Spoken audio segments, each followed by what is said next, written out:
Monsieur Ahmad Rami, vous êtes directeur de Radio Islam en Suède. Merci infiniment d'avoir eu la gentillesse d'accorder cet entretien à la radio francophone iranienne.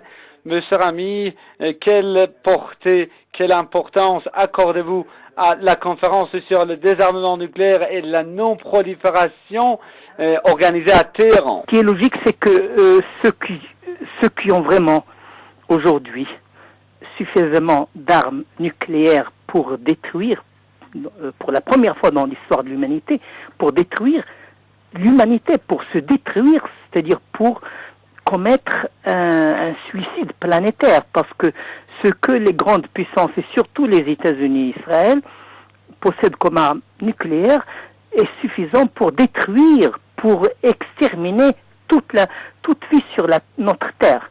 Donc c'est sur ce problème fondamental qu'il fallait se pencher si on voulait travailler pour la paix et pour la sécurité de l'humanité tout entière. En plus, qu'il faut aussi résoudre les causes des problèmes actuels qui mènent à des conflits et non pas seulement tourner autour du pot.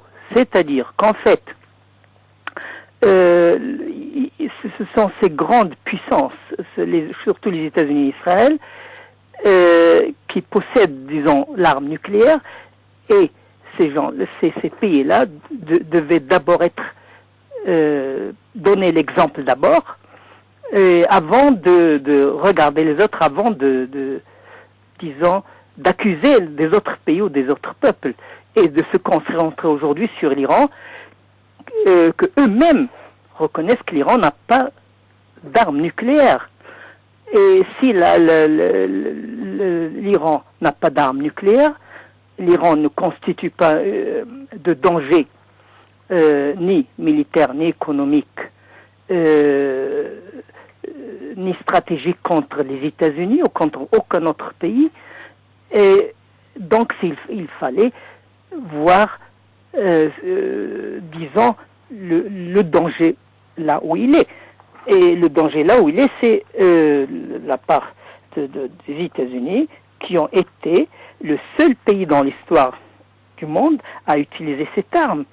Monsieur Rami, le président iranien Mahmoud Ahmadinejad, dans son intervention à la conférence internationale sur le désarmement nucléaire et la non-prolifération à Téhéran, a fait allusion à ce point, au fait que, les États-Unis ont utilisé, sont le seul pays à avoir utilisé l'arme atomique. Il a même réclamé la suspension des États-Unis de l'Agence internationale de l'énergie atomique, et partant de là, il a proposé la création d'un organe international indépendant pour contrôler le désarmement nucléaire et la non-prolifération. Comment évaluez-vous cette proposition du président iranien? C'est très correct et c'est très pertinent, parce que, comme on dit, le chameau ne voit pas sa propre bosse, il voit seulement la propre des autres chameaux, la bosse des autres chameaux. Et c'est ça, les États-Unis, aveuglés par leur soutien à l'entité sioniste qui veut provoquer des guerres un peu partout, et une guerre, disons, aussi généralisée, et ces États-Unis qui sont aveuglés, ils ne peuvent pas eux-mêmes se contrôler, s'examiner, se voir eux-mêmes. Donc il faut en général avoir, comme l'Iran aujourd'hui l'a proposé, un organe international neutre pour, disons, pour examiner la façon adéquate d'exterminer ce danger réel contre l'humanité.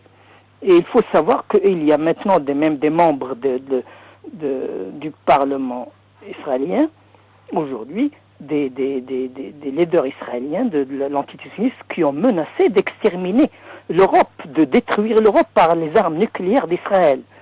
Donc, ce n'est pas seulement que Israël possède ces armes nucléaires, mais elle menace de les utiliser contre même l'Europe, contre l'Occident et contre l'Iran.